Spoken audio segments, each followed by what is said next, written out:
बिस्मिल्लाहिर्रहमानिर्रहीम अस्सलाम वालेकुम वरहमतुल्लाहि वबरकातुहू।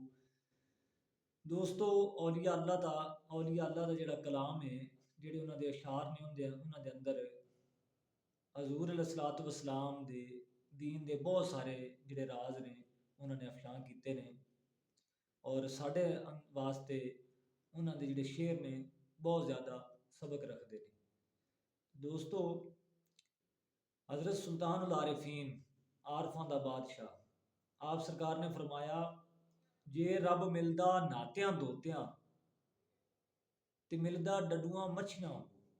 सिर्फ नावन धोवन नाल अगर रब मिलदा ते फिर डडुआं ते मच्छियां दा अक्स जेह्ड़े रैंदियां पानी दे विच ने उन्हां नूं रब मिलदा। जे रब मिलदा नातियां दोतियां ते फिर मिलदा डडुआं मच्छियां वांगू। ते जे रब मिलदा नामून मुनाया।